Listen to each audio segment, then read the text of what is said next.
Bills Mafia. We have a packed show for you tonight. There is some fresh Bills news hitting the wire today, including the re-signing of Shaq Lawson, a confirmed pre-draft visit for Jackson Smith in Jigba, and 3 more visits today to One Bills Drive for Jalen Hyatt, Zach Pickens, and Jordan Battle. We will discuss that, plus share our favorite Day 3 draft targets, so make sure your voice is being heard by following along in the comments section. All right, Bills Country, let's ride. Welcome to the Air Raid Hour, a Cover One Network podcast. Here are your hosts, Judge Mathis and Tilt Money. All right, Dave. Brandon Bean, every week, like clockwork, gives us something to talk about every Monday morning, and there was a bevy of Bills news. Something just came down too. It was reported that Luke Schoonmaker, the tight end from Michigan, is meeting with the Buffalo Bills as well. But let's do the rundown here, and let's start with Shaq Lawson. Shaq Lawson has re-signed with the Buffalo Bills. 1-year deal per Mike Garafolo of the NFL Network. No official numbers yet, but my prediction is that the deal is probably somewhere around the league minimum for a player of his vested status. What are your thoughts on this move here, re-signing Shaq Lawson? I like the move.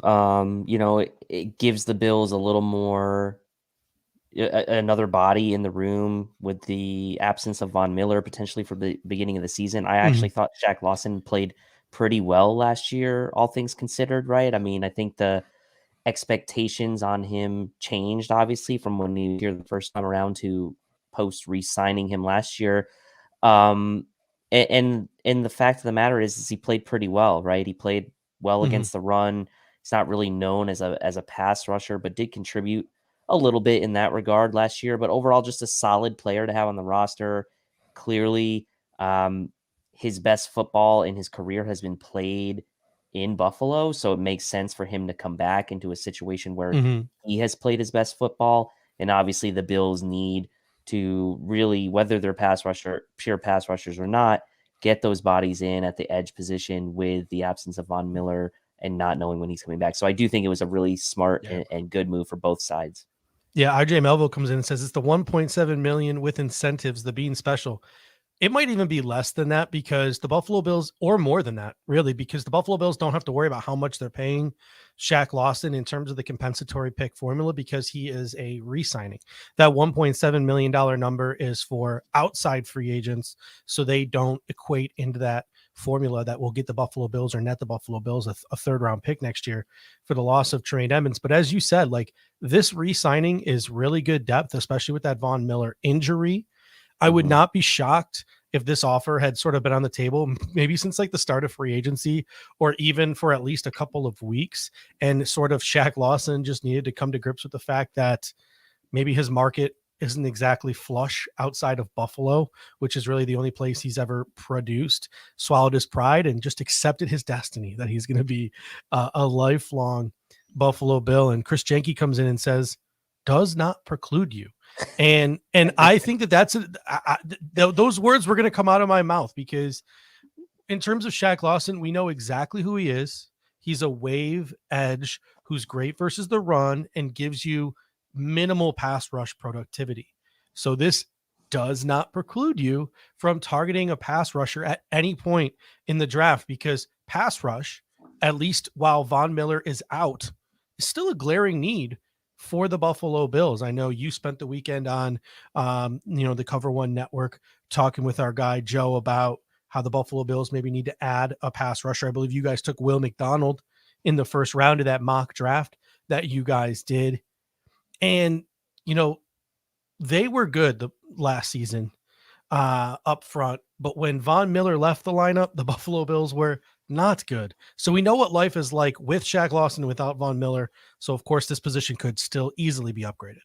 And I think the key here is we have to really break down the group, right? And really understand what we have in the room. And what we have in the room right now in the absence of Von Miller is a lot of bigger bodied sort of edge setting type of edge players, I'll say, and really not any one of the guys between Gregory Rousseau is probably the best one of the group, and obviously so AJ Epinesa, Basham, Shaq Lawson, right? Like there's not a really an excellent pass rusher in that group, right? There's very good edge defenders, but we need someone. And I know Epenesa had 6.5 sacks last season, but as I use this phrase before, they were hollow sacks, right? Like how many of those really came in big moments? So I'll use that term from time to time because the box score doesn't necessarily reflect like the impact that he might have had on outcomes of games. And I guess that's my point, right? With the edge room is if you're the Bills and you're going into this draft and you feel like it does not preclude you to stop yourselves from We got to drafting get an a edge rusher. bottle of liquor from whatever we say. Yeah, it's on bingo. Like it needs to be someone stylistically that's closer to Von Miller. And this is the point I made with Joe on Joe's show. The review was like, this is why we went for a guy like Will McDonald in the first round. It was an interesting mock. We were not allowed to do trades. The board really did not fall well for us at all.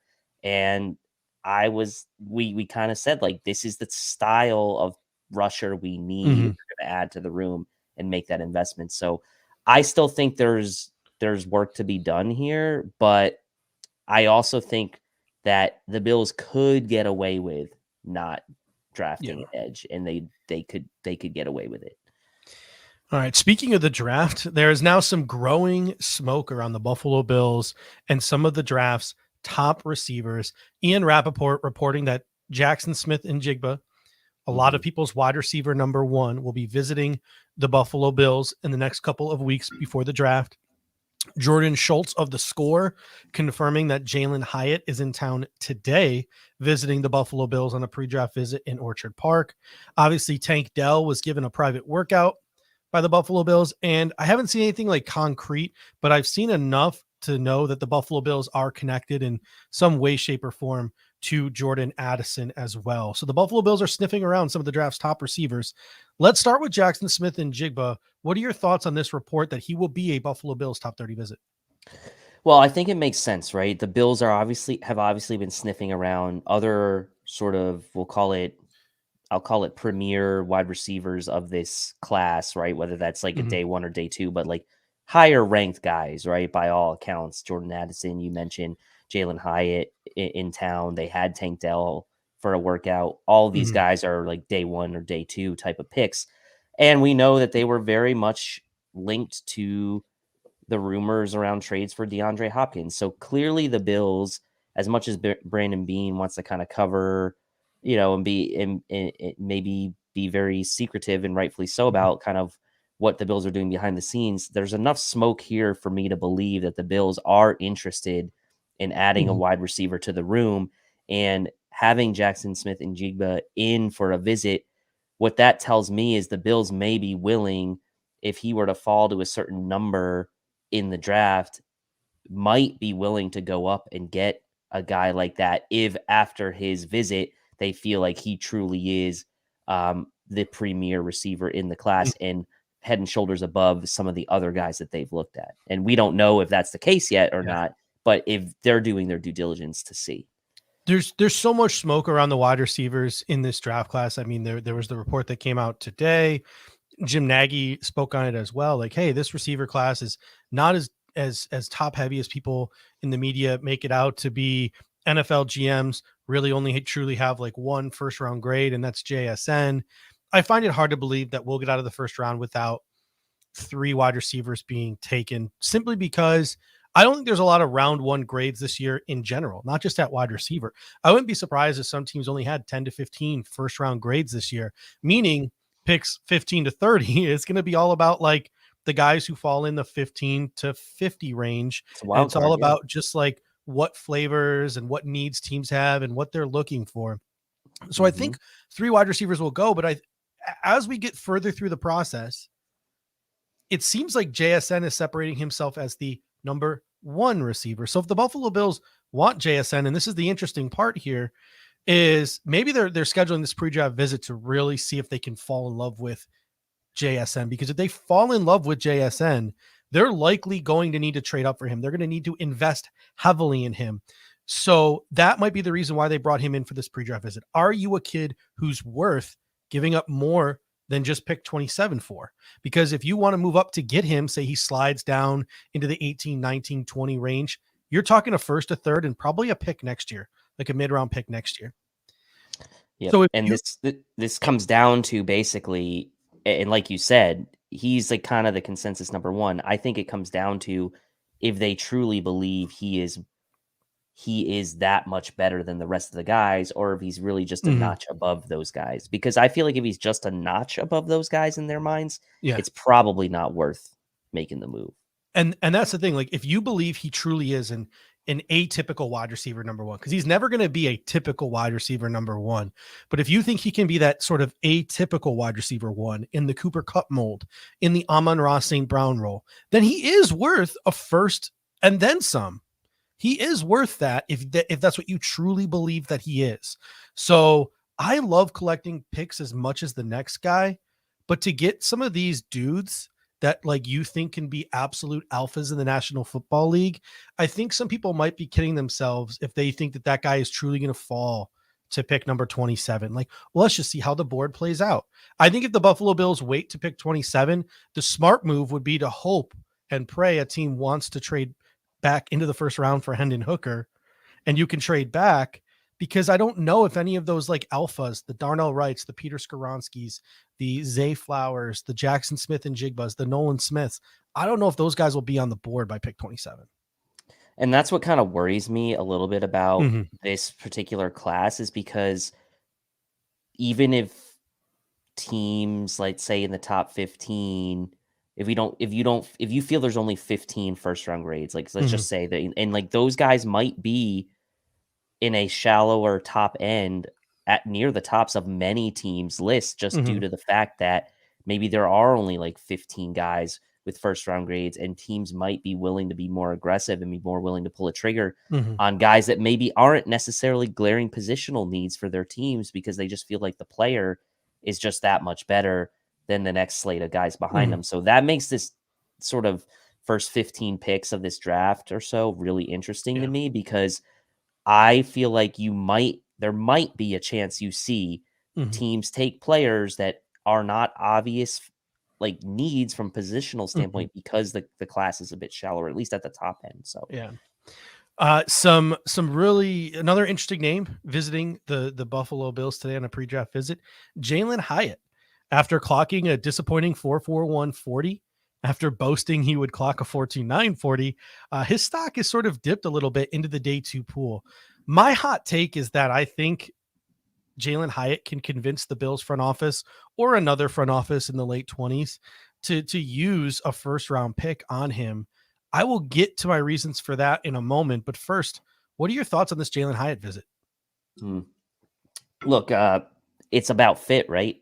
for these Mm-hmm. teams. And like there is a very wide range of opinion on Jalen Hyatt in the, not just in the like on social media, but like analysts, right? Opinion, Yeah. like draft, like so-called pundits, right? There is a Mhm. lot of, there's not really a consensus on where he is. You see some people saying he could go as high as the first round. You see other people, they have him ranked like outside of their top 100 prospects in this Mhm. draft. So to me, this comes down to, like you said, if a team falls in love with him, if a team feels like they truly can, they have the coaching staff and the fit to put this guy in the best position to succeed, like that's going to be a chance for him to do that, right? You look at prospects in the past that went into really tough situations and haven't panned out that were really high draft picks. Corey Davis comes to mind, right? Mhm. For the Titans, like years ago. John Ross, right? Like these guys were Mhm. picked high and never really got into the right situation. Like Jalen Hyatt to me is a guy that has some very attractive traits, but he also has some pretty big question marks. So the Bills basically have to weigh that and see if like that's a guy they're willing to pull the trigger on above and beyond some of these other guys that might be a bit more polished, when we know, at Mhm. least from the wide receiver class, in my opinion, day two to me and late day one is really a sweet spot in my mind. And there's a lot of names. And Yep. again, is he a guy that's going to separate himself above and Mhm. beyond the rest? The Bills are going to do their due diligence to find out if they fall in love with this guy. Yeah, Charles G comes in and says, if you're okay with Hyatt in round 2, then 27 is not a reach. And I, for the most part, agree. Like, if you think a player in this draft would be like, oh, I'd be really happy if they fell to 59 and we got them at 59, they're probably also a legitimate candidate for 27 just because after the first 15 or so players, there a lot of the grades in this draft are within the margin of error. It's based on team needs. It's whatever front office's specific flavors are, which guys they fall in love with, because there's really not a big difference between player 16 and player 50 in this draft. There really is not. And that's one of the issues with Jalen Hyatt. It's like, do I use first round pick 27 on Jalen Hyatt when I could have Scott from Cincinnati later on in the draft, or I could have Palmer from Nebraska later on in the draft? There are other dudes who can replicate the traits that Jalen Hyatt has and can do similar things for your offense that Jalen Hyatt does.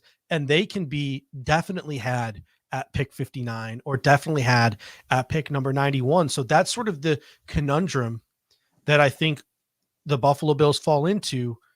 But again, Jalen Hyatt, he has two dominant traits, and those two dominant traits are very, very valuable traits. It is speed and it is deep ball tracking ability.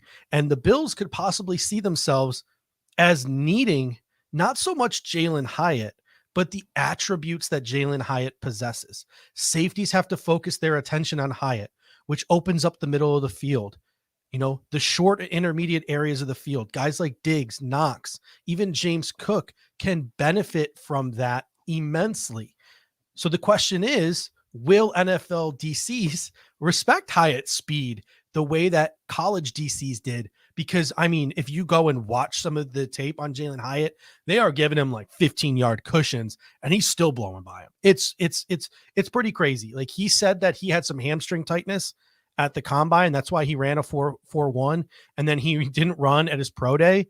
I honestly think, based on his tape and based on his words, he could probably convince most NFL front offices that he is a legit 4.29 40 guy, even though he's never actually run a clocked 4.29 40. Yeah, and like you start talking about some of those other guys like Tillman and Scott and some of these other guys that it makes me. It's kind of one of those things where it's like, if Bean wants to swing for it and he misses, like, I mean, he's built up enough goodwill that, like, so be it, right? But if he really feels like Jalen Hyatt could be a difference maker, to me, then the dream scenario would be that, like I was just mentioning about Josh Downs in the chat, like, if Jalen Hyatt started slipping maybe to close to pick 50, and the Bills are sitting there at 50, 59, maybe they move up a few spots in the second round, like around to pick 50, if he's still sitting there, to try to snag him if they really truly fall in love with him. So that's what I think is going to be interesting. A lot of people are talking about trading down out of 27, and I just feel like that's going to be tough unless something like the quarterback is there. But trading up in round 2 to around pick 50, 51, 52, to me seems like it could be a realistic option depending on who's there. Yeah, John Herring says, obviously we should be trying to trade down. I don't disagree, but it takes two to tango. And when we're talking about how beneficial it would be for the Buffalo Bills to trade down, who is it really going to benefit to trade up? Like, there's got to be a player there worth trading up for. And depending on the player, like, if you're the Buffalo Bills, that's the player you're taking at pick 27, unless somehow miraculously, like, it's a quarterback.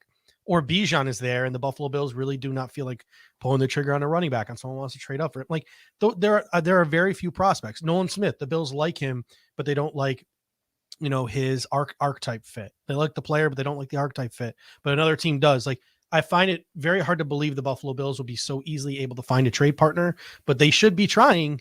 And that's why I do think you're hearing those rumblings that Bean is trying to trade up, because I do think he's got about probably 15, 16 first round grades, and he would probably like to move up and secure one of those guys, a Darnell Wright or a Jackson Smith and Jigbo or a Peter Skoronski. Claude Puy comes in and says, Judge, I can make the same argument you're making between Hyatt with guys like Tyler Scott. Yes, I think you could with Tyler Scott, but he says with Addison, Jalen Reed, JSN, Charlie Jones, I don't think so. Like, JSN could take pressure off of other guys in different ways, but JSN is not going to threaten the safeties deep.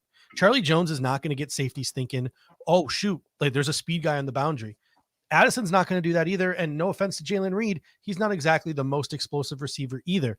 It's the burners on the boundary, even though they've done a lot of it from the slot in college. Guys like Trey Palmer, guys like Tyler Scott, guys like Jalen Hyatt. Those are the kind of guys that are going to get safeties thinking with their deep speed. It's not so much some of the other prospects in this class. And that's why there are two things that make me think that Jalen Hyatt could, and again, the Buffalo Bills could just be scouting him for pick 59, and we could be overreacting to his pre-draft visit. But there are two things that make me think he could be a legitimate contender for pick 27. Number one is he had 6 catches for 207 yards and 5 touchdowns versus Alabama. Like, that was legitimately his stat line against Alabama this season.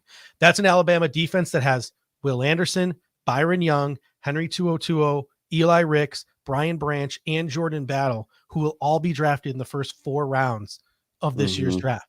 While I admit that maybe it's not the Bama of years past, games like that, rightfully or wrongfully, stick out in the minds of a lot of general managers. How many GMs do you see in a post-draft press conference be like, yeah, you know, big time playmaking ability. Look what he did against Bama, or look what he did against Georgia. And they point to specific games against big time programs where guys put up monster stat lines. Those kind of things stick with general managers. Number two, the second thing, and again, I'm going to say this with the risk of offending sort of the tape is king people, because I know that some front offices share that ideology and some maybe not so much, especially when it comes to a guy like Jalen Hyatt. Take Kyrie Elam, for example. Most of the tape people last year, the guys who, you know, say like, trust the tape, trust the tape, trust the tape, they were lower on Kyrie Elam than other draft prospects at the cornerback position. But all of them admitted during the process that he had great traits and that he flashed high level play in spurts. It just wasn't consistent. So what does Elam do? He shows up at the combine. He blows the doors off of the Buffalo Bills front office and coaching staff, so much so that they sold themselves on being able to take his traits and his flashes and have the confidence that they could extrapolate that into something more consistent at the NFL level. I feel like maybe the Buffalo Bills did something similar when they were in the pre-draft process with Gregory Rousseau as well. And I truly think Jalen Hyatt today in Buffalo during his pre-draft visit, I think he has a chance to sell himself in a much similar way that Kyrie Elam did last year at the combine. Yeah. And I feel like he's kind of like the mirror image of a Kyrie Elam on the other side of the ball, right? He's got those flashes. He played in the SEC, had some good games against tough opponents, like you mentioned, and obviously athletically tested very well from a RAS standpoint. I believe he was over 9, right? So it shouldn't be a surprise that the Bills are digging around on Jalen Hyatt, because like was it probably 3-4 months ago, before like, you know, a lot of this draft talk started happening, like he was kind of up there as being one of like probably the top 5 receivers being talked about in this draft. And now it's kind of like shifted a little bit, but in the same way, like Gregory Rousseau was talked about a lot leading up to that draft, ended up getting pick 30, I think it was, right, for him, when other guys like Joe Tryon, right, and Peyton Turner and guys like that were still on the board. The Bills went with their guy, so, and they weren't afraid to do and it. A lot of people are coming in the comment section saying they don't like Jalen Hyatt. Me and you aren't even Jalen Hyatt guys either. What we were doing, and I was having this conversation in the Cover One group chat today. I put a ton of thought into every single option the Buffalo Bills could have at pick number 27. And I think both of us like to sort of run through scenarios, even if we don't believe in that scenario. I don't think either of us want Jalen Hyatt, correct, at pick 27. I do not. No. I do not personally. There are probably receivers that we would take at 59 over Jalen Hyatt. But what we're doing right now is we're just trying to prognosticate and think what's going on in the mind of one Bills drive. And the Buffalo Bills gave us something to think about today with that Jalen Hyatt pre-draft visit.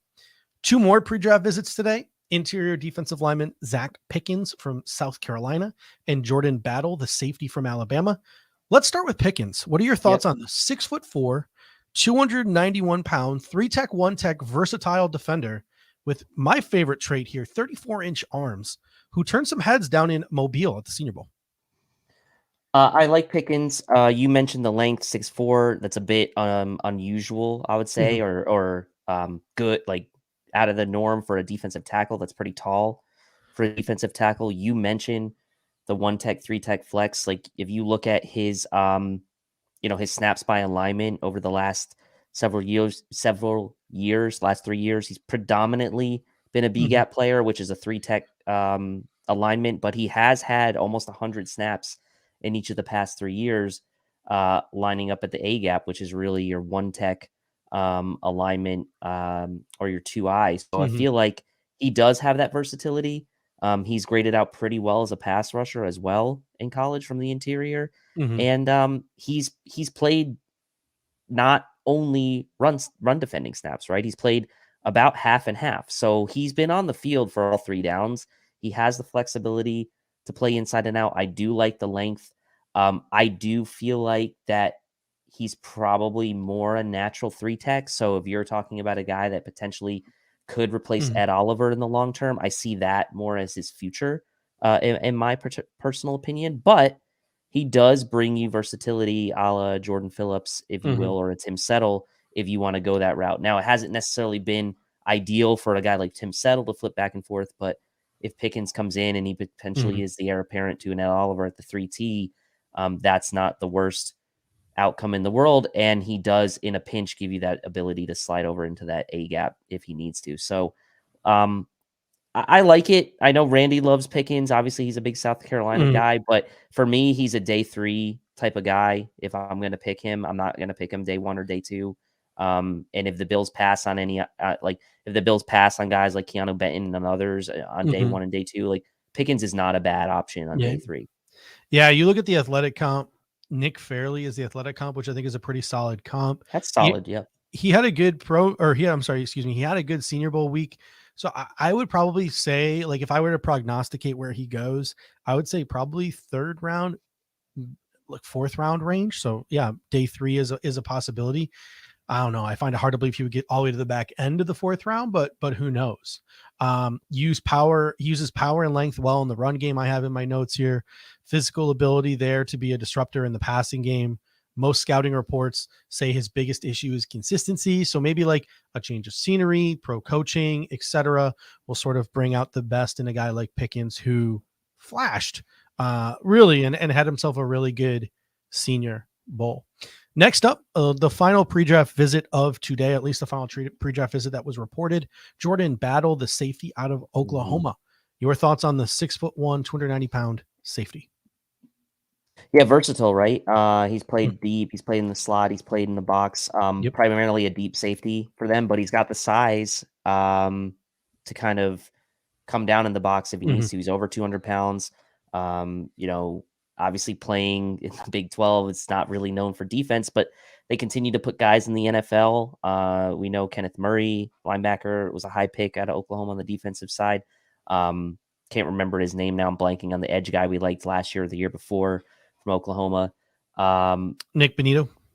Might have been Nick Benito, and there was another guy, I think maybe the year before as well, that's escaping me. But versatile, right? I mean, he can play everywhere on the back end, and so I think that's Ronnie Perkins. Ronnie Perkins. There you go. Thank you, Ronnie Perkins. Thank you.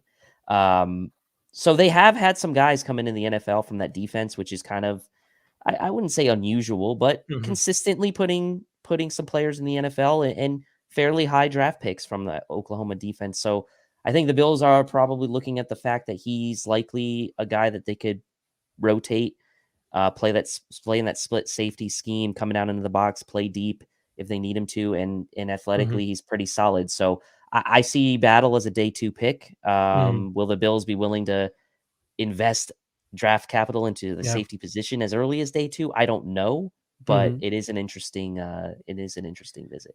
Yeah, I mean, Battle definitely has some parts of his game that he needs to clean up, but he's got high level traits. He's probably a late day 2, maybe if we're lucky, early day 3 prospect. He's a strong safety that can, as you said, is versatile. He can do more if asked. And the Buffalo Bills really like that split safety versatility. Really fluid guy, really good instincts, and he's got some physicality as a tackler. So Jordan Battle is a guy who comes from a premier program, has a ton of athletic upside. So he's definitely somebody to keep an eye out for. The Buffalo Bills, like whether we like it or not, are always trying to think a year ahead. And Jordan Poyer signed a 2-year contract. Micah Hyde's got 1 year left on his contract. Tyler Rapp only signed a 1-year contract. Who knows the future of Damar Hamlin? So there's a lot to think about the future of the safety room, even though we have our 2 all-pros and Micah Hyde and Jordan Poyer back. for another season, which is not something that we as Bills fans thought would happen.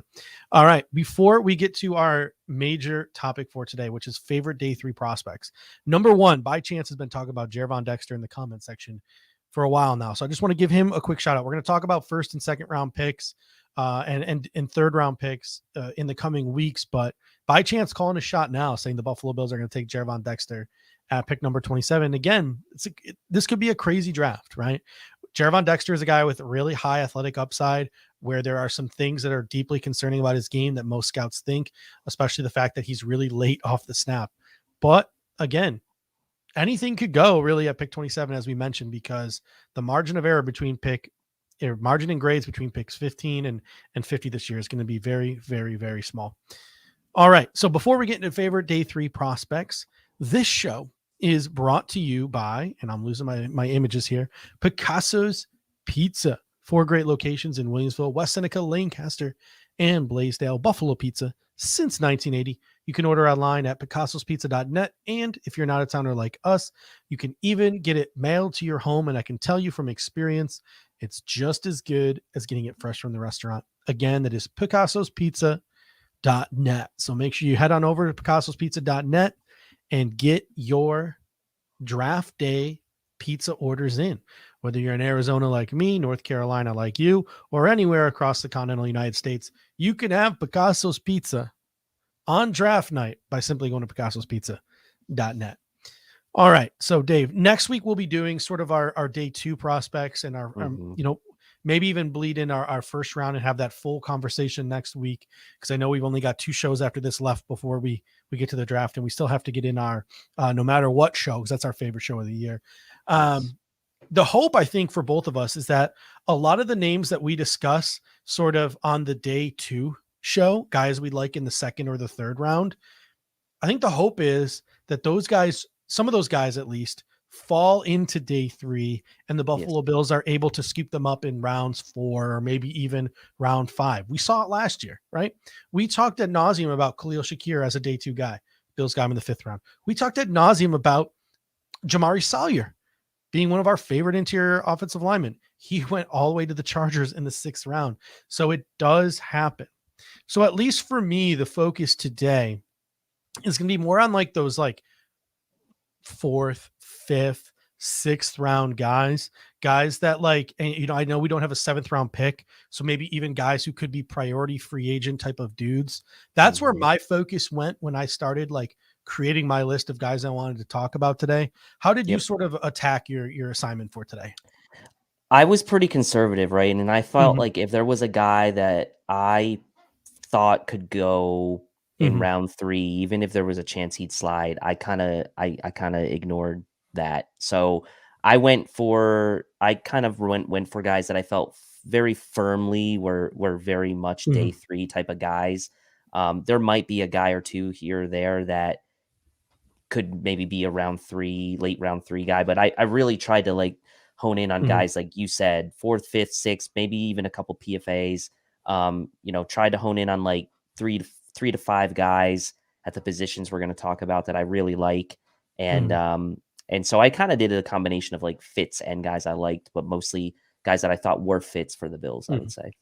All right, we're just going to go position by position here, and we're just going to go in order today. We'll definitely spend more time at certain positions than others. We're going to probably breeze by this first one, quarterbacks, real quick, but Kyle Allen can be challenged, right? Like even as early as round 4, the Bills could, if they're on the board, consider guys like Tanner McKee, Jake Haener, Aiden O'Connell. And you know, if there's any chance of those upper tier guys are available, it would be nice to get a backup quarterback onto this roster with some term and some youth.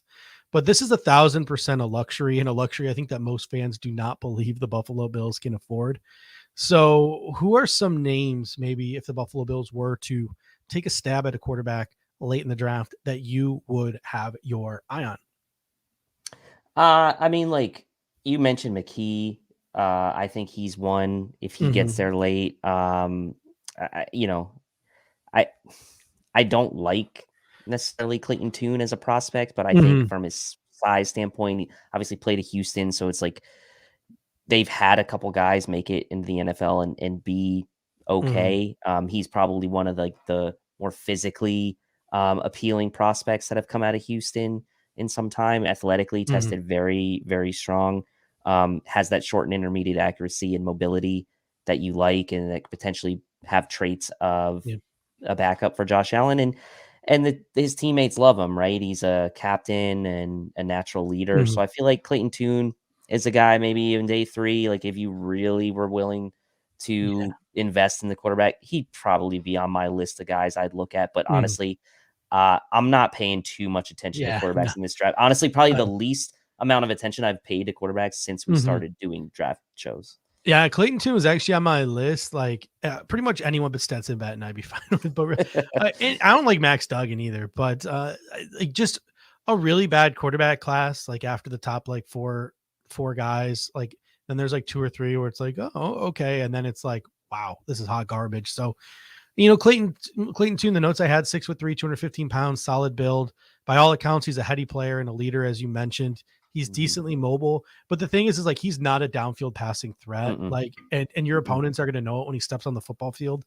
He's a good short to intermediate guy, so of course he's going to be like a nice, solid backup. But he's just not going to be anything more than like a guy who's going to dump the ball off, and you're going to have to drastically water down your offense for. And that's if he was more of a downfield thrower, he'd be getting picked way earlier. Oh, I mean, 100%, especially with that stature. Yeah. And that's why really the only guy that really interests me late, and there are some people who will say Jaron Hall.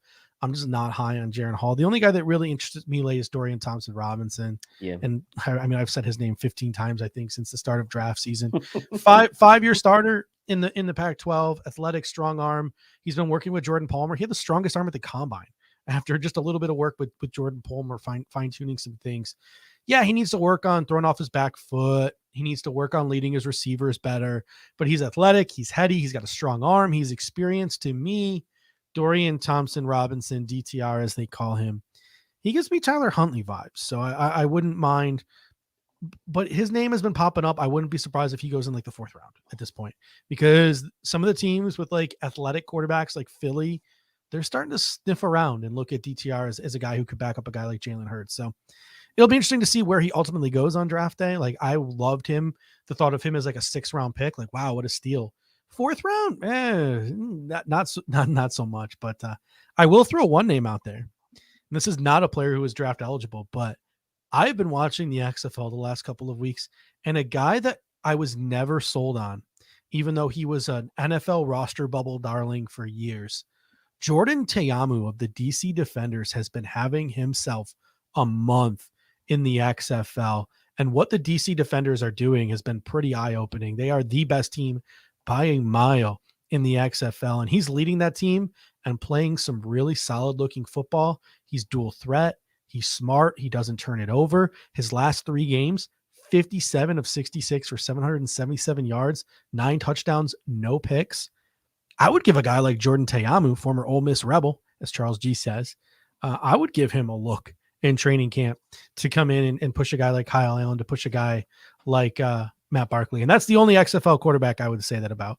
I know I've been doing some XFL scouting on our Twitter handle the last couple of weeks. That's the only quarterback that I will go to bat for in that entire league, because the quarterback play definitely leaves something to be desired. But just something to think about, because Kyle Allen, Matt Barkley, it's not fun, man. We need something to keep us entertained in the 4th quarter of these preseason games.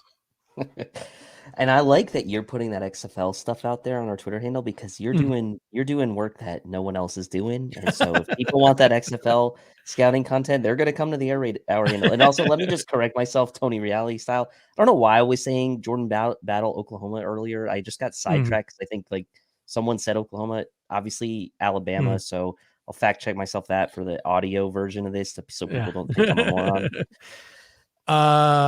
All right. So next up is running backs. The Bills can carry 4 running backs if needed. They literally only have 3 on the roster right now. The Bills could also cut Damian Harris if they get their hands on an early round guy that they really love. Although, again, most fans probably would rather they not go in that direction on draft day. So really what the Bills are looking for here is the next Raheem Blackshear, right? Again, this is a deep class. So the best case scenario is as a day 2 guy, like, Ibanaconda or Zach Charbonnet or somebody else in that range of guys, Tajay Spears, Roshan Johnson. Maybe one of those guys drops into round 4, into day 3, and you can pull the trigger or feel comfortable pulling the trigger in round 4. But I think most fans would be completely okay if the Bills skipped running back in this draft, or wouldn't mind if they just took like a guy who slipped and was just sort of sticking on the board in the 5th or the 6th round. So who's a guy or two really that stick out to you late in this running back class? I've got a couple in here in the comment section already. Chris Rodriguez, day 3, Charles G, one of my guys here, Evan Hull out of Northwestern. Yeah, I know you're going to talk about Evan Hull, so I'll talk about a couple guys that I like. I like Lou Nichols from Central Michigan, obviously, playing against lesser competition, but he is kind of more of that power, one-cut power back. He's got really good balance. He'll drag the pile. He'll get what's in front of him. I think he led the NCAA in rushing in 2021, and he had 18 touchdowns to go along with that, almost 1,900 rushing yards. I did watch a couple games of his earlier today, and I liked what I saw from him. I felt like there was nothing super flashy, but again, it depends. Now the Bills have options of they've got Damian Harris in tow. They can kind of add another guy similar to him potentially, and kind of see Lou Nichols as that type of guy. And then I was talking to my brother-in-law earlier today. Big ECU guy, went to ECU, big ECU fan. I've been to a few ECU games myself over the last couple of years, but I didn't get a chance to watch Keaton Mitchell in person, and I wanted to ask him about him. And he said like he's a smaller guy, and I kind of was true on the couple of the games I rewatched, but man, this guy has another gear to him. And ECU is an interesting program, right? Because it is small town Greenville, North Carolina. They've had their moments in the sun where they've hung with some of the big boys in the past, and they've had some good players come out. And Keaton Mitchell to me is a guy that's really intriguing to me late, tested well athletically, almost a 9 RAS, can help a little bit in the return game, only really did kick returns, but a home run threat, right? So if you really wanted to go the other direction, 4.38 speed, that would be a guy that would be of interest to me. But again, these are all just kind of like what the Bills are feeling. Do they want to add to this room? What style? And so those two guys, Lou Nichols and Keaton Mitchell, are kind of like opposites. So just throwing two guys out there, they're kind of opposite styles that I kind of liked. Yeah, Ray Kai comes in and says Jordan Mims from Fresno State, probably. Oh, and Tyon Evans too. Yeah, I like from Louisville. Yeah, and Jordan Mims made my honorable mention list because he had a really good Shrine Week. X Valaday was also on my honorable mention list from ASU, former Wyoming Cowboy, and Mo Ibrahim was on my honorable mention list. And those guys are all guys who I think in a typical year would be more than just honorable mentions, but this is sort of a year because the running back class is so deep. And Charles G says realistically they could probably grab a UDFA or a Cam Cutfeld to run RB room. I don't disagree with you, but the class is so deep this year that I think there could be a name in the 5th or the 6th round that you don't expect to be there. The 3 guys that I have are Sean Tucker from Syracuse, Eric Gray from Oklahoma, and Evan Hull from Northwestern. Yeah. All 3 of those guys, like any other year, we might be talking about, like we talk about Roshan Johnson or Tajay Spears, who have worked themselves into day 2 conversations. These are now guys in Tucker, Gray, and Hull who are going to be left sort of they could be in the 5th or the 6th round. Some of these guys, I wouldn't be shocked. Yep. Sean Tucker, 5'9", 207, but he's thickly built. He's got a BMI above sort of that 30 threshold that you want to see from a workhorse running back. Explosive, competitive, great body control. He's not asked to do a lot, but he's shown some chops in the passing game. The biggest knock on him is, and most running backs late, is going to be pass protection, but he's shown a willingness to do it. Sean Tucker's had a weird offseason. He was not medically cleared to work out at the combine, and then he held his own pro day, and people are accusing him of like fudging the numbers of this pro day because they didn't think they were realistic. So Sean Tucker's had a weird offseason or a weird pre-draft process, but I've watched a lot of Syracuse games over the years. He's very good. Claude Puig comes in. He throws in Dwayne McBride, Tyon Evans, Roshan Johnson. I think Roshan Johnson could go in round 2. I didn't mention him because he's going to be on my day 2 list. Same with this guy too, Israel Abanaconda. I think he could go in the 2nd or the 3rd round. Like these guys are fast rising.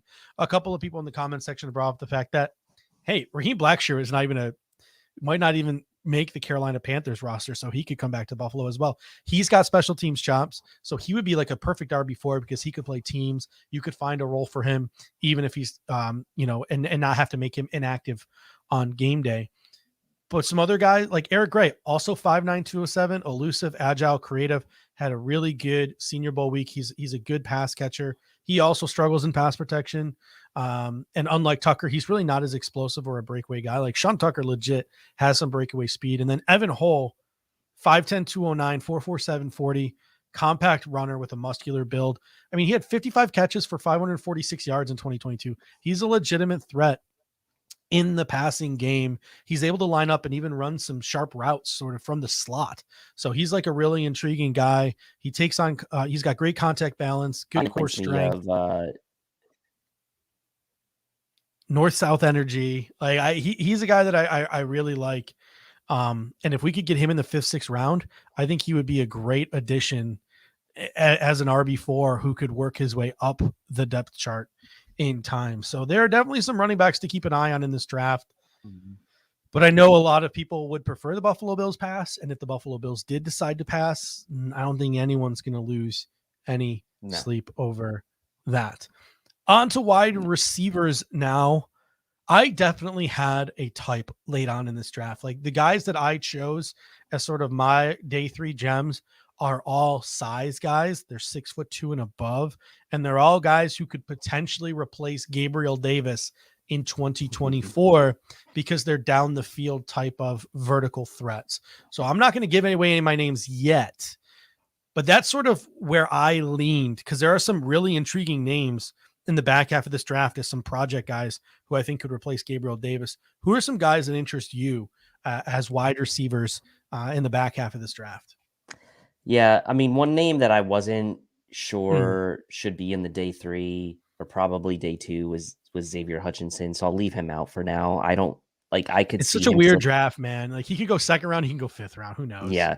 So the guys I had, I mean, if you look at the height weight of the guys that I put, other than one guy, they're all pretty much 6 feet or taller. I have Raheem Jarrett, I have Jonathan Mingo, I have Jalen Moreno-Cropper, Michael Wilson, A.T. Perry, and Matt Landers. I threw Trey Tucker in there as well as one of the sort of only guys in there that didn't have the 6 foot threshold, but still decent enough. They're at 5'9", 175. But if you look at these guys, right? Raheem Jarrett, 6 foot, 200 pounds. Jonathan Mingo, 6'2", 225. Moreno-Cropper, 6 feet, 172. Michael Wilson, 6'2". A.T. Perry and Matt Landers, each 6'5".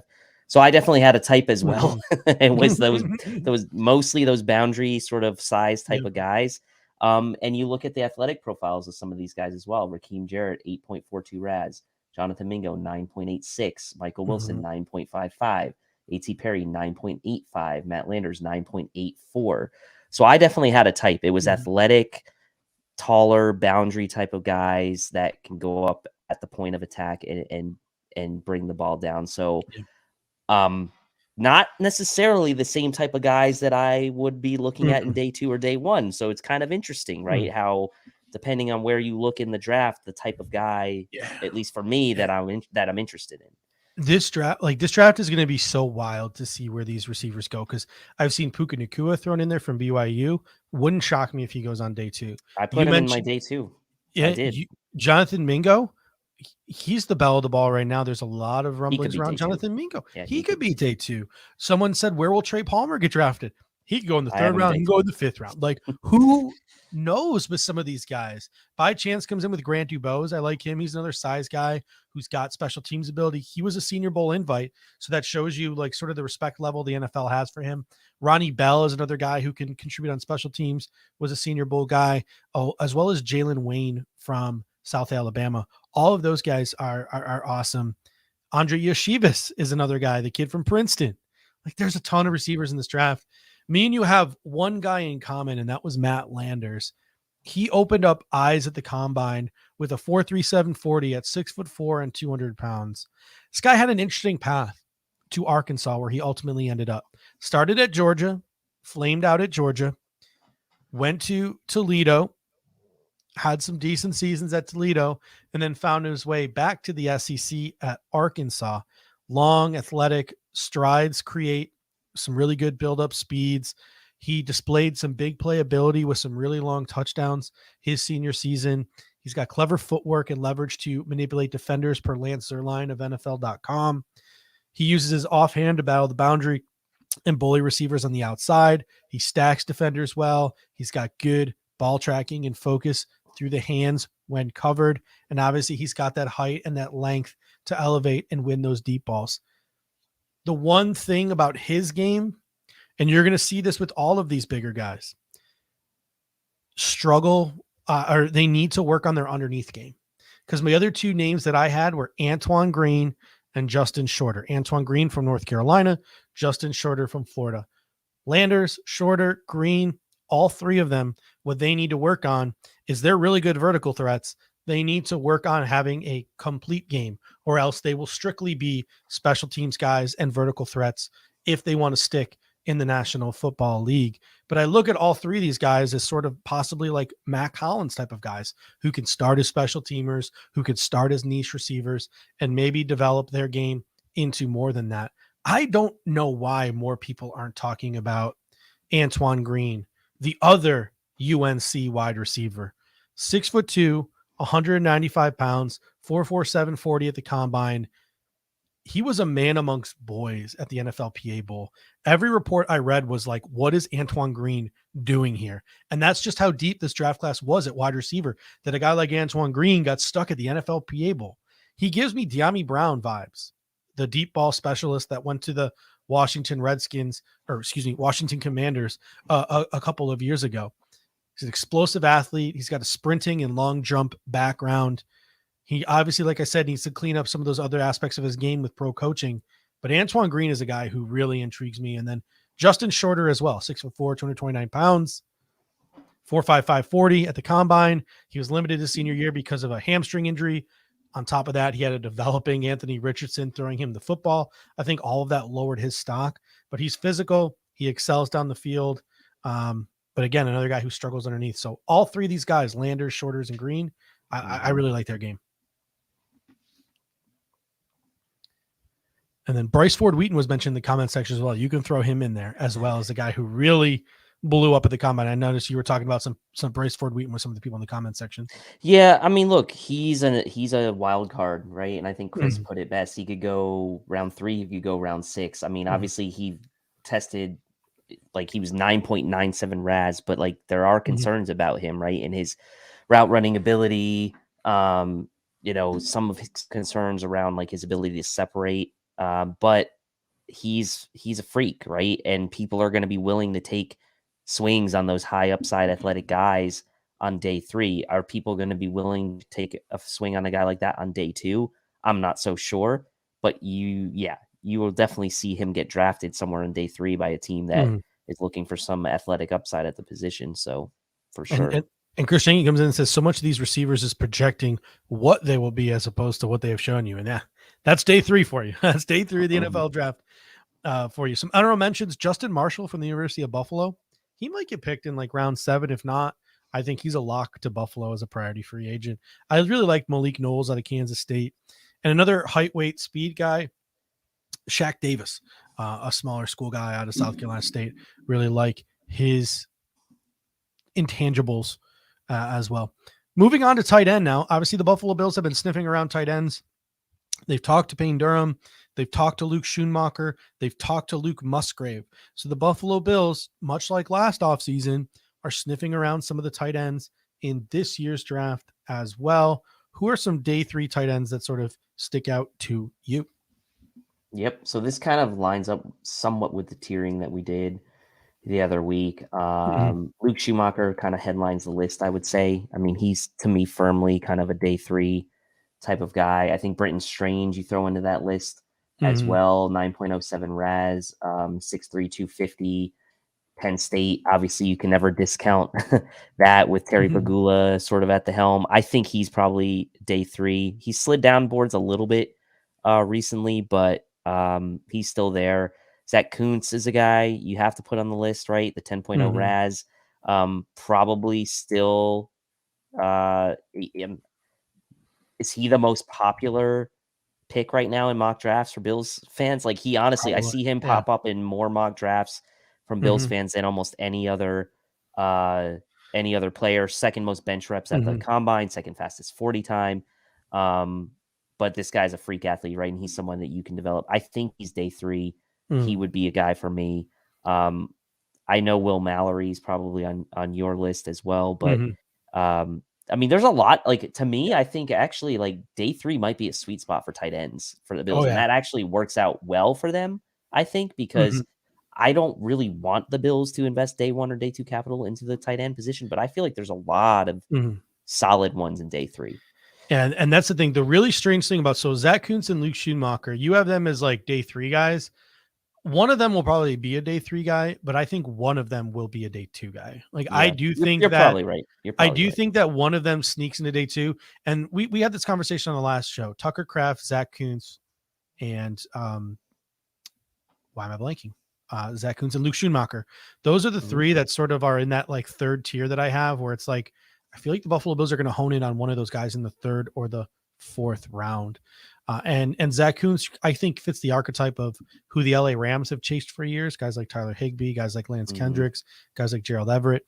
And obviously we have Rob Boris and Aaron Cromer here, offensive line coach, tight ends coach. They have a history with the Rams. By chances, Cameron Latu is interesting. He gives me Dalton Schultz vibes.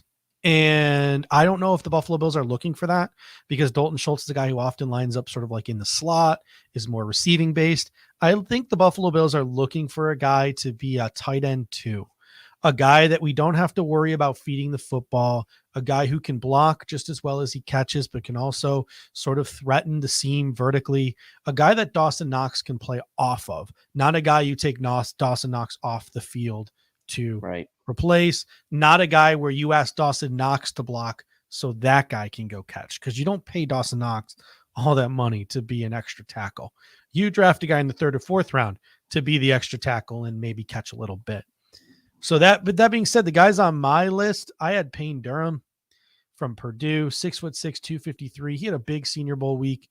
I've always been impressed with his game. I've watched a lot of Purdue over the last 3 years. He's always stood out to me. He's like a model tight end number 2, what people thought Tommy Sweeney was years ago when he was drafted. Red zone threat, impact blocker, competitive, tough, not anything special, but can be sort of that, like maybe even like a Foster Moreau might be a better, comparison, like a solid TE2 type of guy. I had Will Mallory at 6'4", 240 on my list as well. He obviously needs a little bit of work as a blocker.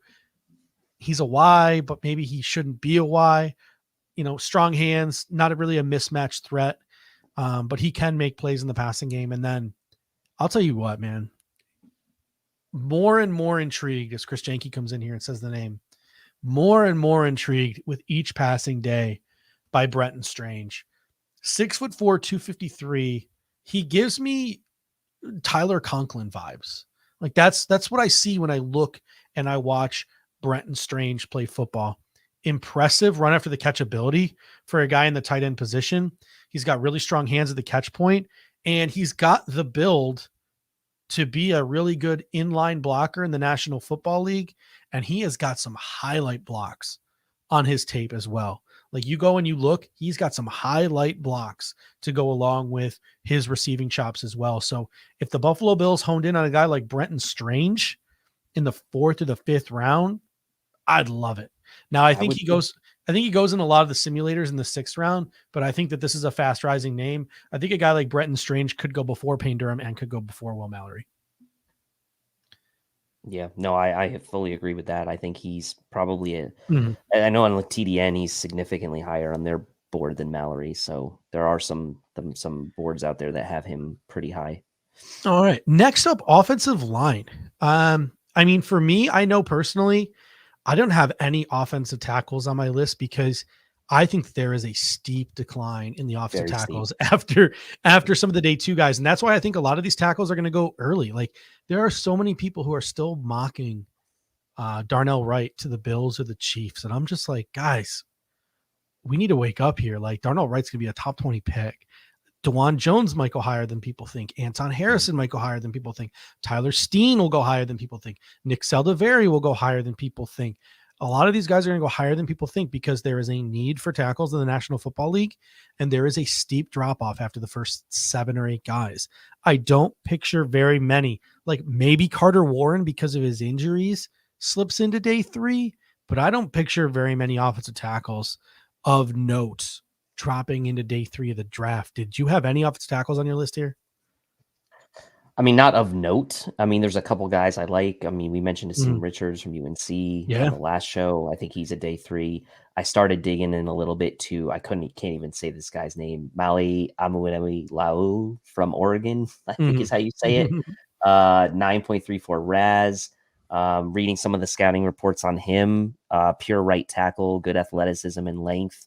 Sounded like some of his issues are more around like technique and balance, which I think like are fairly coachable in my mind. So can't teach that length and athleticism, and seems to be sort of in the mold 6'6", 325 of like a Spencer Brown right tackle type with athletic traits. So look, I'm with you though. I think overall there's a pretty steep decline. Like I was digging into the depths of some of these guys to see like who I thought could be fits as late round guys. And to me, there's not a lot of guys that I got excited about here late.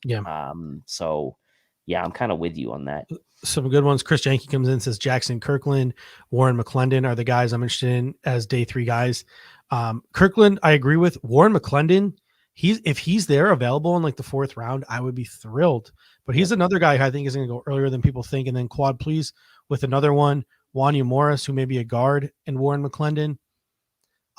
Again, like so many of the draft websites have Warren McClendon as like a 4th, 5th rounder. And I don't know, maybe I'm just failing to understand, but a guy who could be a plug and play right tackle in the National Football League, who had bona fide chops in the SEC and played well at Georgia, I just have a hard time believing he's going to be around that late. And then Wanya Morris is a good one. Again, he could also maybe kick inside to guard. He's another guy who I've been seeing in mocks go as high as the 3rd round too. So I was a little hesitant with him as well. Asim Richards is a guy we have in common. I know he's a guy that Eric Turner really likes, but I the reason why I said I didn't have a lot of tackles is because I see Asim Richards as a guy. Aaron Cromer likes to kick those tackles into guards. Asim Richards fits that mold. As Chris Janke mentioned, Jackson Kirkland, who was once a guy who was getting 1st round hype a couple of years ago, who really fell off the face of the earth and then rebounded when he kicked inside, had a really good Shrine Bowl week. Jackson Kirkland is a versatile chess piece along the offensive line who could go on day 3. And then I think a lot of people are sleeping on Nick Broker, who is a tackle who could get kicked into guard out of Old Miss. I think he's really being slept on as a guy as well. And then there's the interior guys. I sort of put this post out on social media a couple of days ago. There are 3 guys that I really like as long-term Mitch Morse replacements, guys who I would like to see the Buffalo Bills draft and possibly develop behind Mitch Morse. Those 3 guys, and I know one of these is definitely going to be your guy, Ricky Stromberg, John Gaines, and Juice Scruggs. I like them because they sort of play with a more powerful base. There are other centers in this draft, guys like Alex Forsyth, guys like Jarrett Patterson. To me, those are high floor, low ceiling guys who will be like the Austin Raider types in the National Football League, guys who will be career backups who might start for 4 or 5 games here or there, but I don't know if they have the play strength to be legitimate starting caliber offensive linemen. I don't have those doubts with Ricky Stromberg, with John Gaines, and with Juice Scruggs. So I would really, really, really like the Buffalo Bills, if the board falls a certain way and we hit certain needs and we maybe don't go this position sooner because there's a ton of talented centers in this draft. Stromberg, Gaines, and Scruggs are 3 guys that I would love it if the Buffalo Bills pulled the trigger on late. And I know some of those are your guys as well. Yeah, I mean, all 3 are on my list. Stromberg, obviously, we've both been kind of keen on him for a long time now. 9.56 RAS. His stock really, I think, went up over the last several weeks. Look, TDN and PFF are not consensus on Stromberg, but I'd like to think his combine performance certainly helped him, right? He was the 5th rated center in all of college football per PFF in 2022, Remington Trophy watch list, ton of experience. He did struggle against some tougher competition, but most would, right, in his positions. Kyle Krabs from TDN pegs him more in a power scheme, but I think athletically, you've seen from his testing that he would be a fit in any scheme, in my opinion. So there's a reason I put him on the show thumb for tonight. He's the picture on our thumb for the show. Probably my favorite day 3 interior offensive lineman. And then you mentioned Scruggs and Gaines as well. Gaines obviously tested incredibly too, and I think saw his stock go up as well. So yeah, I mean, I think we're both in agreement on the names here as far as the interior. Anyone else stick out to you along the offensive line before we move on to the defense here? The guy from Michigan, I think, is going to be a 3rd round pick. OC, by the way, yeah. Or what's his name? Olu. He could be there in round 4, but the reason why I don't mention him is because I'll be mentioning him next week when we talk about some of the day 2 guys. Yeah, I mean, you have Braden Daniels from your boys from Utah, right? Mm-hmm. He tested well athletically. He's been making the rounds as well, visiting a lot of teams. Braden Daniels. Yeah, he's got some inside-outside flex, right? Probably needs to go to a situation with a good coaching staff, which could be, the Bills have shown interest in Utah in the past. But yeah, I mean, nothing else. Like I saw, someone mentioned Jerome Carvin. I think Chris mentioned Jerome Carvin in the chat. He's got full interior offensive line flex, left guard, right guard, center. Played over 40 games, hadn't graded out very well from PFF standards, but he's got the versatility. So as a late round guy, like that's something to hang your hat on. But yeah, I think we can wrap up on the line. Yeah. Chris says, do you still hate Patterson? I've never hated Jared Patterson. I mean, Jared Patterson is a guy who I've had my eye on for 3 years now. I got to see him up close and personal last year at the Fiesta Bowl playing against Oklahoma State. I like Jared Patterson, but to me, because he's got flexibility. I don't know why Notre Dame moved him to left guard. He's a center, but to me, he's also a guy that I think you'll need a really strong left guard and a really strong right guard sort of flanking him, because I don't think he's a power player. He's like a finesse player. Like to me, Jared Patterson, Alex Forsyth, those are guys along like the Austin Reeder mold. Like I point to them as like Austin Reeder types, where I think they'll be in the National Football League for 5, 6, 7, 8 years. I think they'll start some games in the league, but I think that they'll have a hard time ever being more than just a versatile 6th or 7th offensive lineman, because I just don't know if they have the base or the strength to be full-time starters in the National Football League. Some teams might see it differently depending on what kind of scheme they run along the offensive line, but it's definitely not a hate thing, just as much as I think other guys have a way higher ceiling than guys like Patterson and Forsyth, but those are they're heady veteran centers who've worked the pivot in college football for prestige programs for a very long time. So getting them in the 6th or the 7th round, I wouldn't hate it either, because I think that they could be, that's definitely an upgrade over Greg Banks, who's your current backup center. Right. And they're definitely guys who could plug and play. They're like a backup quarterback, really. Like they're like the backup quarterback version of an offensive lineman. So they're like the Case Keenums of offensive linemen, really. So on Sidney Sau out of Eastern Michigan is another high, I think, upside interior offensive lineman. He is really rising up draft boards. I know Chris Trapasso, CBS Sports, is a big fan of his. I've been hearing his name a lot too. So he's a guy and a name to keep out for as well. But let's transition now over to the defense. And let's start with edge rushers. Any edge rushers really again, we just re-signed Shaq Lawson. I think we've both made this comment before. If the Buffalo Bills are going to take an edge rusher in this draft, it should probably be early, and it should probably be someone who can impact the game. But if the Buffalo Bills did make the decision to take a guy late, it's a deep edge rusher class. Like there could be there's some intriguing names that could be available on day 3 if the Buffalo Bills feel like they could pull the trigger on an edge player late. Isaiah McGuire, Dan Kinkit says that's certainly a name to look out for. He's a guy in the 3rd to 5th round range. Any names stick out to you? Yeah, I mean, I've mentioned him before, but I'll mention him again just because, I don't think there's a ton of people talking about him, and that's O'Shawn Mathis from Nebraska, the Kansas State transfer, or the TCU transfer. Had 9 sacks in 2020. Good week of practice. I believe he was at the Shrine Bowl or Senior Bowl. I can't remember which one. Shrine Bowl. 8.27 RAS. I think, look, for a late round guy, that's a got some pass rush pop.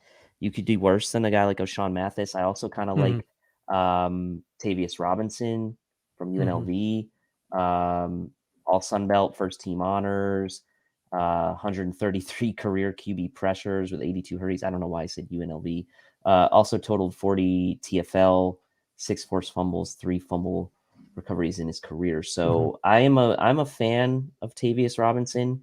9.08 RAS, 5 tech, wide 9 type edge rusher. So I do think if they want a guy with sack production, 7 sacks in 2022, that you could do worse than a guy like Tavius Robinson.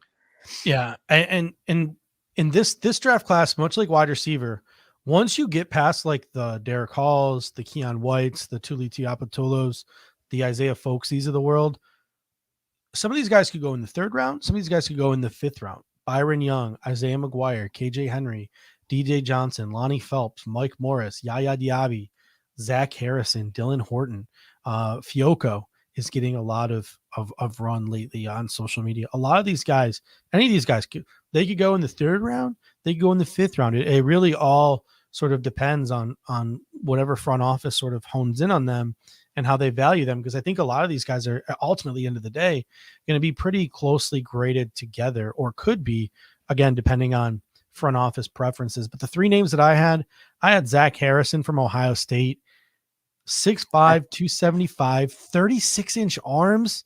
I put him day 2. I didn't know. And that's the thing though, is I just, and my notes are here, is like, he's got the size and the length that is going to be appealing to a lot of people, but like, he doesn't really have a fiery demeanor on the football field. He kind of blends in. He kind of just looks like a rotational edge rusher. Like, he doesn't ever on the football field flash like dominance. And that's why I think, and again, I understand why people think he might be day 2, and he very well could be. 6'5", 275, 36-inch arms. Like, I get it. Prestige program in Ohio State. Like, I get it. But also, I do feel like when you turn on the tape with some of these other guys, I feel like they might just flash some things that might get people more excited than Zach Harrison. So Zach Harrison's going to be a really interesting case study, because prototype wise, I think he's very sound, but as a player, I don't know. Like, to me, he left a lot to be desired when I was sort of digging into him and looking into him. So again, could easily be a day 2 guy. If he was available, like in the 4th round, when we got to our 4th round pick, that's a guy I would jump all over, right? Like RJ Melville says in the 4th round, he would be an absolute steal. That's what I'm talking about. Like, and who knows, maybe if it's not Zach Harrison, it's Byron Young. Maybe if it's not Byron Young, it's Isaiah McGuire. Like, all these guys are very close together. I think when you start looking at some of the later guys, these guys are more safer day 3 picks. They're less controversial. Ali Gay from LSU, 6'6", 263, 34-inch arms. The length and the effort are there. He just needs work to be more controlled and more balanced. So I think Ali Gay is a player that would be really intriguing to the Buffalo Bills. And then Jose Ramirez from Eastern Michigan is another really interesting one. 6'2", 242, 32 3/4-inch arms. He's just got some really natural pass rush talent. He racked up the sacks in the MAC, but he's raw and he needs to add some strength to his game. But he's a name to keep an eye out for as well.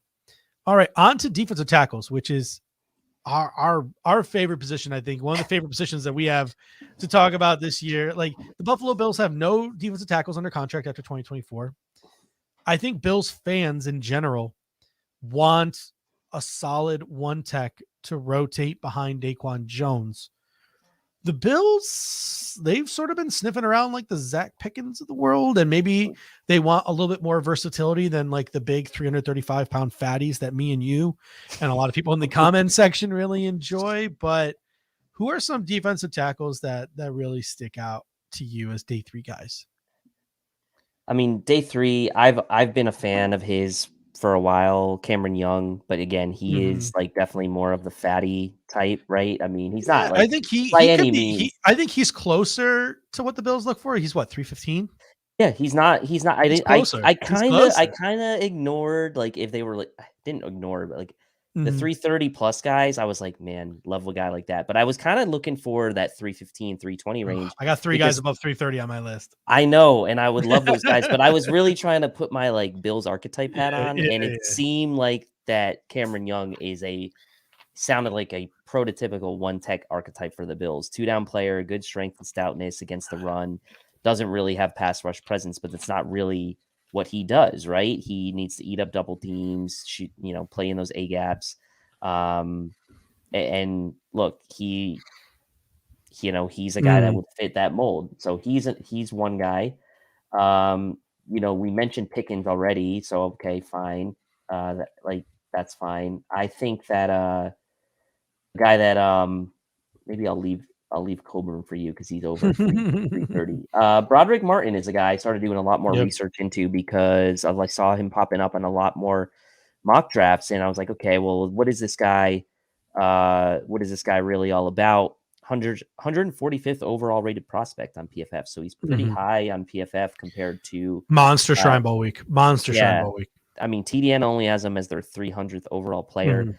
Played more A gap than B gap in 2022, so that bodes well for his ability to find his home as like a one tech 3 tweener. He's played both, so he really could be kind of that one tech 3 tech tweener, a la a Zach Pickens type. Yeah. So I like Broderick Martin now that I've done a little bit more research into him. So Cameron Young, Broderick Martin are 2 late guys that I like. Obviously, people are going to mention Colby Turner as well. I think he probably has a chance to go day 2, so I left him off my list, and he's definitely more of like a 3 tech type replacement for Ed Oliver. But it's coming to the point now where we kind of really need to start talking about both 1 tech and 3 techs again. Unfortunately, especially with Ed Oliver, Jordan Phillips, Tim Settle, they're all in contract years, so 3 tech could be interesting. And then the Zach Pickens, brings that even more into the conversation. I've seen Jacqueline Roy, I've seen Moro Ijomo. Again, those are guys like they're day 2, day 3 tweeners. So I left them off my list. The 4 fatties that I had on my list were Jared Clark from Coastal Carolina, 6'4", 334, 33 and 3/4 inch arms. Arm length is really important to me here. Keandre Coburn, 6'2", which I like. He's a little bit shorter, gives him a little bit better leverage. 332, but only 31.5 inch arms. Broderick Martin, he's my boy. He's probably my number 2 favorite in IDL after Keanu Benton. 6'4", 337, 34 and 3/8 inch arms. So he's got really good arm length. And then another guy I think a lot of people are sleeping on in this draft is PJ Mustafa from Penn State. Yeah, he's on my list too, actually. 6'4". He's closer to maybe the Daquan Jones size at 320, 32 and 3/4 inch arms. All these guys will take up a ton of space. They're likely not going to get upfield too much, even though I think Martin and Coburn have shown flashes of that in their game. I'm personally looking for a guy like one of these 4 guys or one of the other 6 or 7 guys in this draft that are very similar to these guys. Develop a replacement over time for Daquan Jones. We saw how important Daquan Jones was this season. Jones plays at around 315 pounds. So these guys are a little bit heavier, but hey, you can bring them in at 333.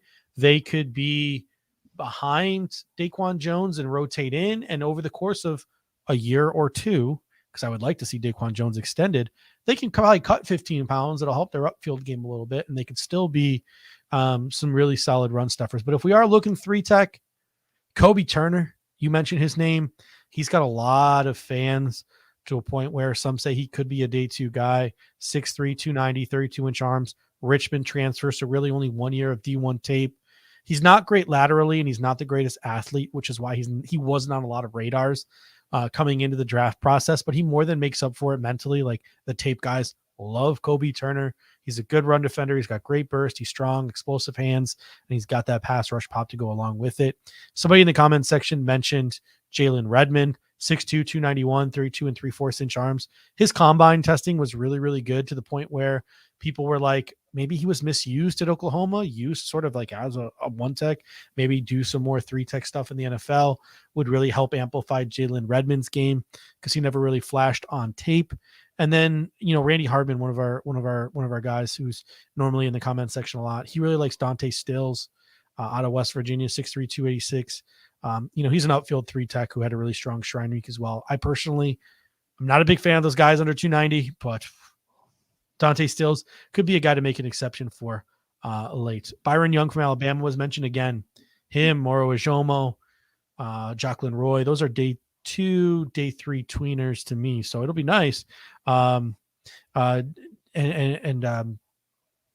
Silvera from ASU is a good one tech as well, but he's really more 3-4 one tech, I think, than a guy the Bills would be interested in. I think Coburn is an interesting one because Kevin Masseri likes Coburn too. He actually preferred Coburn over Broderick Martin. But he's an interesting one because he's like really fallen on TDN's board. He's fallen from 155 overall to 279 overall on their board. So I don't know what it is him, whether it was as his athletic testing, but for a guy his size, like you're not really expecting him to necessarily like blow you out of the water athletically. He was like a 5.2 RAS, but I'm wondering what caused them to drop him so far down their board. Yeah, it'll be. I don't know. It might be the short arms. I don't know. Nesta Jade Silvera from Miami too. He's an interesting one at 6'2", 305.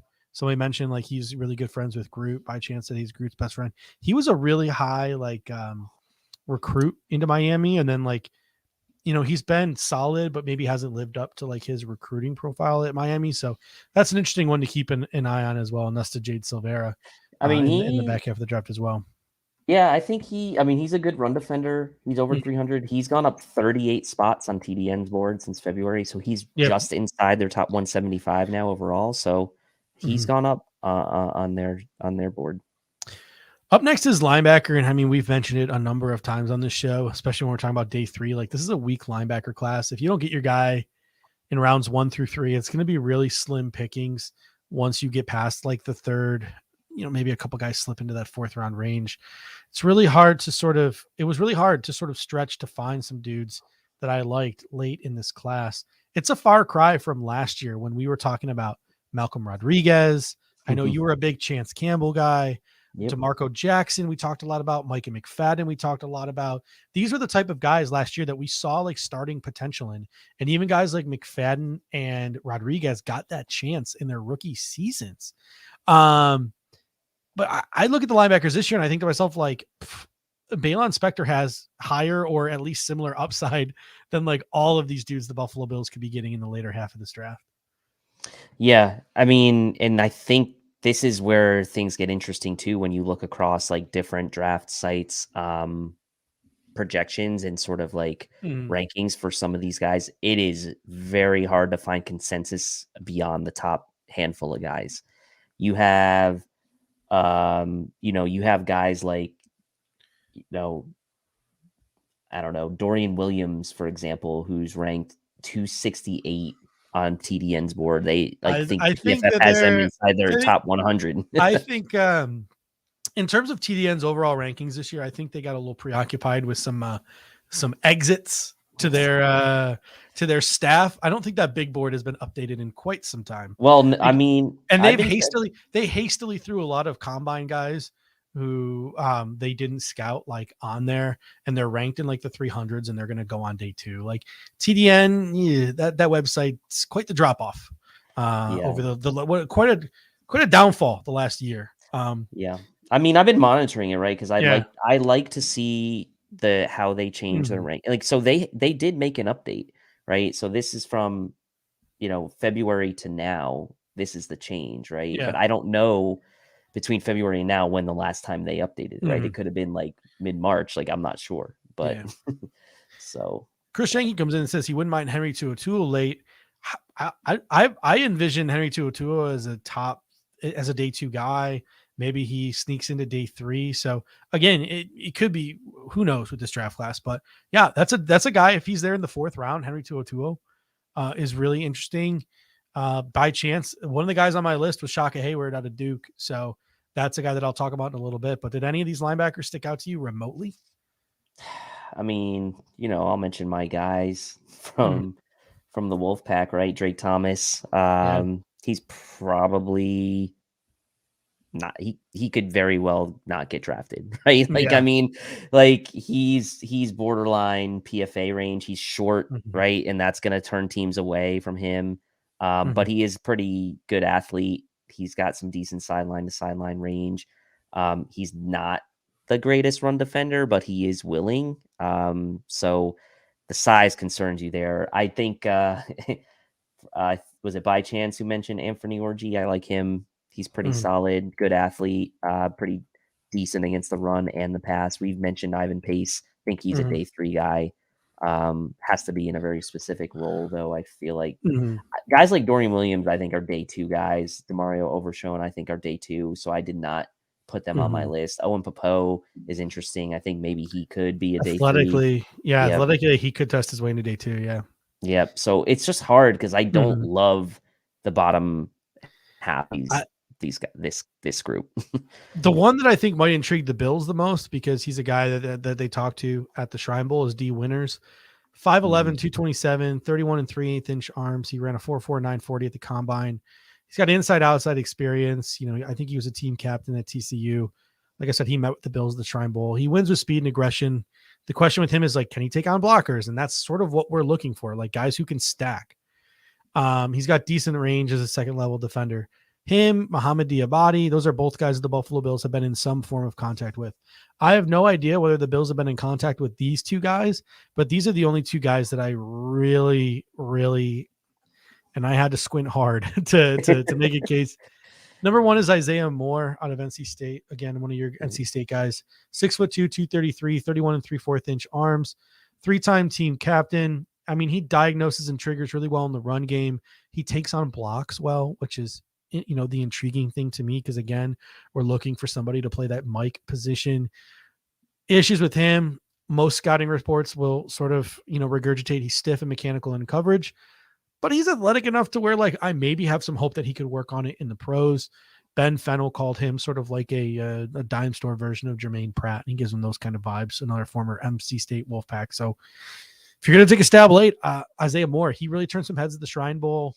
I know the New England Patriots really, really enjoyed coaching him and had nothing but good things to say about him. So maybe he's got that Bill Belichick stamp of approval, if that means anything. But so that, of course, means they're going to take him in the first round. But and the other guy that we mentioned is Shaka Hayward. Shaka Hayward's really interesting. 6'3", 235 pounds, 34-inch arms, which is the really, really thing that interests me. Multi-year starter and captain. His floor too, like he's just got a ton of special teams experience, so he could even contribute just as a special teamer. Solid wrap-up tackler, has the size and length to stack, but he needs to work on it. And he's got experience in man in zone, even though if you watch him, he just looks a little bit slow because he's really late in his processing and he doesn't really have great change of direction skills. So it'll be interesting to see if he can improve those things in the National Football League. But if a guy's not good in coverage in college, like Muhammad Diabate, Mhm. how do you expect him to get better in the pros? Like, that's the thing that I Tall struggle with. order. And that's the same thing with Cam Jones too. So like, and Cam Jones out of Indiana, like a lot of these guys, I could be like, yeah, they're 2 down Denzel Perryman types, but also this isn't 2002. Like teams don't run the ball as much as they used to. You need these guys to drop back in coverage. And I just don't know whether these guys have those capabilities. So it'll be interesting. Like, you know, there's only so much scouting we can do, and there's only so much like tape that we have access to, and only so many scouting reports we can read, and all those different things to sort of make our evaluations. NFL teams have more and see things differently. So maybe NFL teams, where the Bills specifically, can find some later round gems. You know, they've had success in the past, guys like Matt Milano. So should be interesting. Last but not least, defensive backs here as we close out the show. At corner, the Bills have Trey White, Kyer Elam, Christian Benford, Dane Jackson, Teron Johnson. At safety, they got Poyer, they got Hyde, they got Rapp. If the Bills take a corner at any point in this draft, like, fine, but I'm just going to react to it. I really have no drive or motivation to study the corners in this year's draft class. And then the safety class is just not great, but there are some dudes that if we like want to add depth in competition, we can. But it's not like a lot of these guys late would be any different than DeMar Hamlin if he ever got healthy, or if he does get healthy, or even Zane Anderson. So any defensive backs, whether they be corners, whether they be safeties, that really intrigue you late in this draft. I know this is probably the least amount of work I've ever done on the secondary. I mean, talked about him briefly in the kind of early stages of draft prep. I also love Hickman. Alex Austin, by the way. I don't think we're going to draft him, but I love Alex Austin. Yeah, I need to look into him actually. Ronnie Hickman, I've liked him for a while. He was one of my earliest guys I looked into. He just shot up PFF's grading from 2021 to 2022. He was 315th ranked safety in 2021, went to 19th in 2022. Sure tackler. I do like the kind of emotion that he plays with. I think that fire is a nice asset. Obviously, he wasn't asked to do a whole lot of deep coverage for the Buckeyes, but I think, he's an intriguing name to me.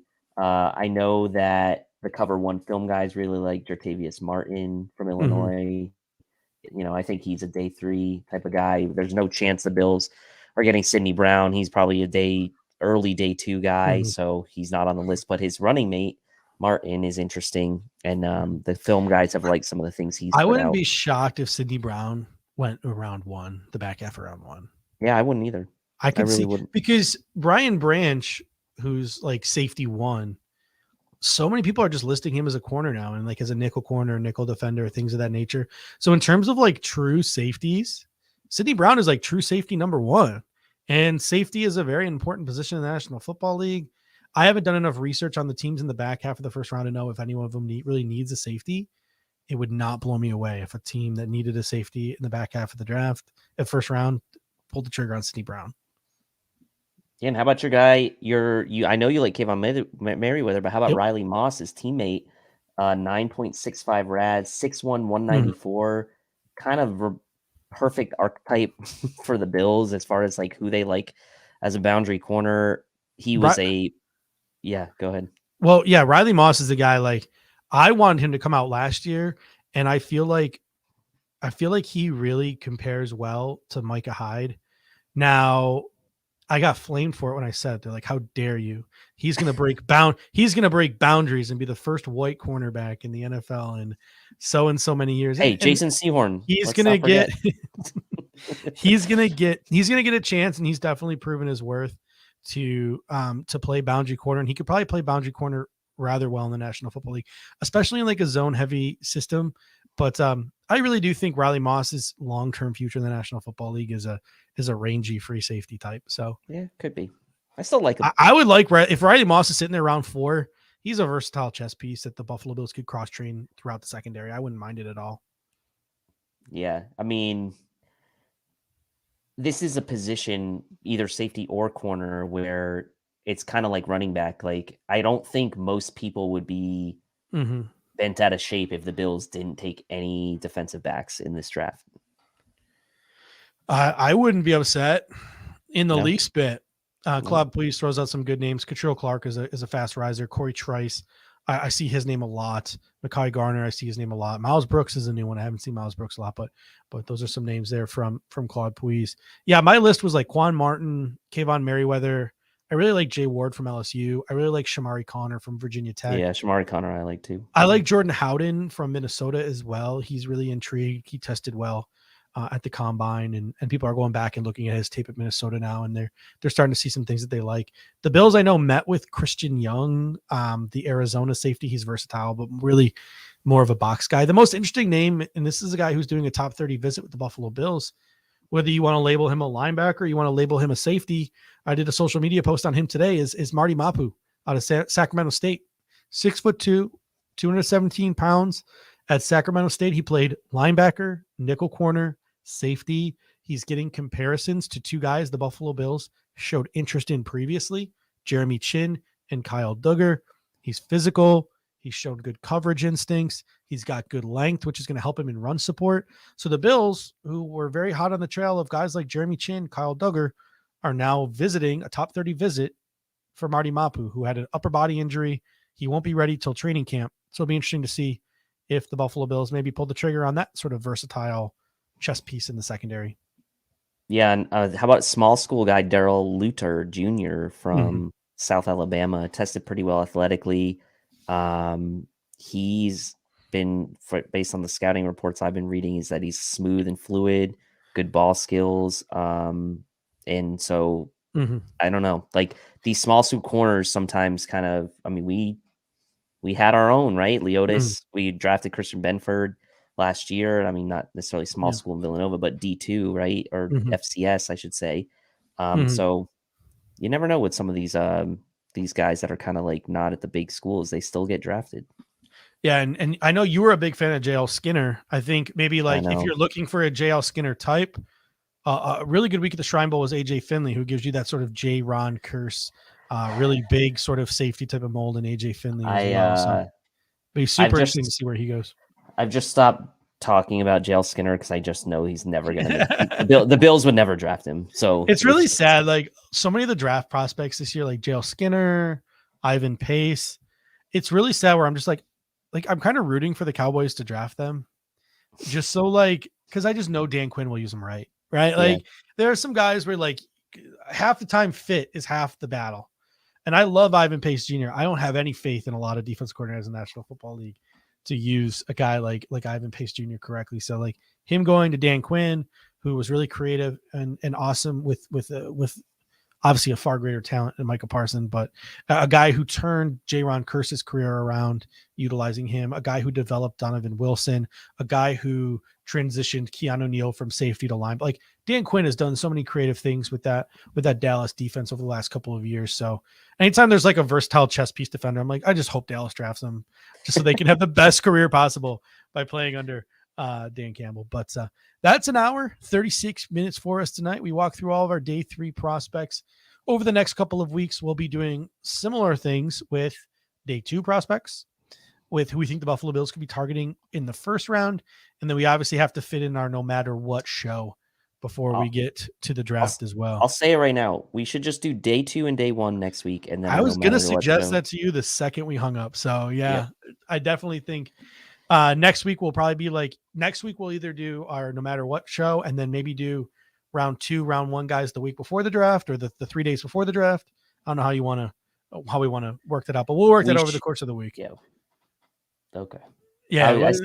I say we do the no matter what show the Monday before the draft. Monday before the draft. All right, let's do it. So next week we'll talk about our day 1 and day 2 guys, because honestly, if the Buffalo Bills don't trade up, the difference between who the Bills take at 27 and who the Bills take at 59 is going to be really minuscule. Like the fact of the matter is like some of the people we talk about for pick 27 could easily be available and an option at pick 59. So kind of a perfect year to blend those two together. And so we'll do that next week.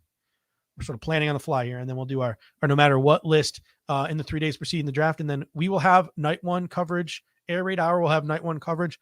We'll have a panel full of different cover 1 personalities. And then day 2 cover 1 will have you covered, and day 3 cover 1 will have you covered. So we'll be live from pick 1 to sort of the final pick of the draft here on cover 1. We'll have all the various different cover 1 personalities. We got a bunch of different cool things in the works to make it maybe a little bit more of a higher end production, get some videos, some graphics, etc. involved. So that should be fun. And cover 1's got you covered. Cover 1's got you covered for every aspect of the draft. And Dave, any final thoughts before we head out of here? No, just apologies for my fuck ups tonight on the schools for some of these guys. It's a lot when you're looking at like 500 names. So I need to like increase the fonts on my show notes because I had to squint a couple. I'll like read the wrong line from the wrong player, like one above. I'm like, what am I doing? That's why I loved it when it just used to be a podcast in our faces. You couldn't see me like looking down at my notes. All right, ladies and gentlemen, until next time, thank you so much. We really appreciate all you guys in the comments section. You brought the heat tonight, and until next time, go Bills. Go Bills. Thank you for watching tonight's episode of the Air Raid Hour. Make sure to hit that like button on the way out. If you are catching the show on demand, leave a reply in the comment section, and we will respond over the course of the week. You can always listen to every episode next day on all major podcasting platforms, including Apple Podcasts and Spotify, by searching Air Raid Buffalo. Thank you for your continued support, and as always, go Bills!